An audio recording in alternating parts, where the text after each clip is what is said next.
Greetings, philosophers. Today we're stepping into the world of Søren Kierkegaard, a 19th century Danish thinker who's often called the father of existentialism. His life was as intense as his ideas, full of passion, heartbreak, and a relentless quest to figure out what it means to truly live. So, settle in and let's explore the man who dared us to leap into the unknown.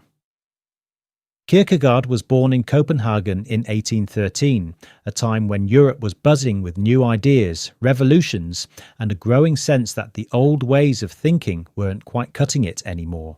His dad, Michael, was a wealthy merchant, but not exactly a barrel of laughs. Michael was a devout Christian, haunted by guilt. He believed he'd cursed God as a young man, and that his family was doomed because of it. Picture a gloomy Danish household, all dark wood and heavy silences, with young Søren growing up under this cloud of existential dread. It shaped him, no question. His dad's obsession with sin and salvation seeped into Søren's bones, and you can feel it in everything he wrote. Now, Kierkegaard wasn't just some dour philosopher scribbling in a garret. He was a bit of a character, witty, sharp, and a master of writing under pseudonyms to mess with his readers' heads. He'd publish books under names like Johannes de Silentio or Anticlimacus, each one with a different voice, like he was staging a one-man philosophical theatre. Why?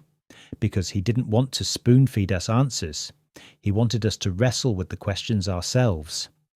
Life, for Kierkegaard, wasn't about finding a neat system to explain everything. It was about facing the raw, terrifying freedom of being human. Let's talk about one of his big ideas, the individual. In his day, people were getting swept up in grand systems. Hegel's philosophy, with its big abstract ideas about history and society, was all the rage. But Kierkegaard wasn't having it.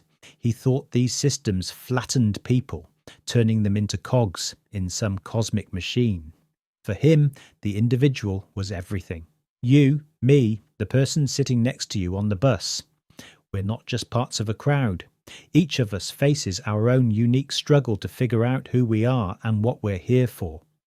He called this the single individual, and it's at the heart of his work. It's like he's saying, your life matters.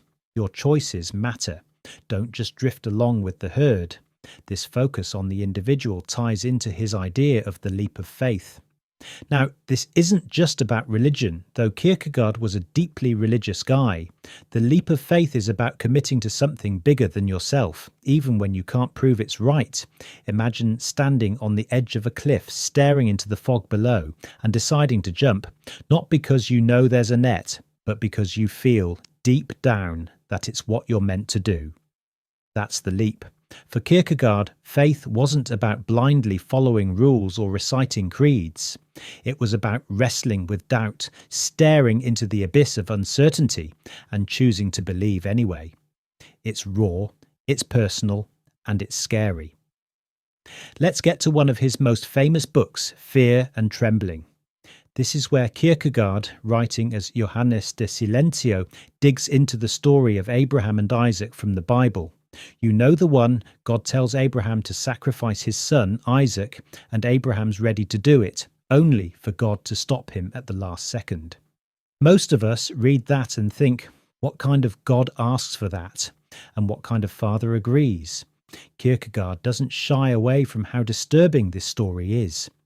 He's obsessed with Abraham's inner turmoil, what it means to obey a command that seems absurd, even cruel. For Kierkegaard, Abraham's willingness to act, to take that leap of faith despite the pain and the doubt, is what makes him a knight of faith. It's not about understanding why, it's about trusting in something beyond reason. Now, this isn't just abstract theology. Kierkegaard's saying something about life here. Sometimes the choices that define us, the ones that make us who we are, don't make sense to anyone else. They might even seem crazy. Think about the times you've gone against the grain, followed your gut when everyone told you it was a bad idea. That's the kind of courage Kierkegaard's talking about, not blind obedience, but a deeply personal commitment to something you can't fully explain. Let's shift gears and talk about Kierkegaard's life, because it's impossible to separate the man from his ideas. He was in love with a woman named Regine Olsen, and their story is straight out of a tragic novel. They got engaged in 1840, but a year later he broke it off. Why?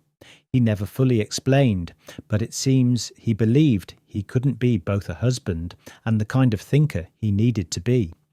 Maybe it was his father's curse haunting him, or maybe he thought his melancholy would drag Regine down. Whatever the reason, it broke his heart, and hers. Regine moved on, got married to someone else, but Kierkegaard never stopped loving her.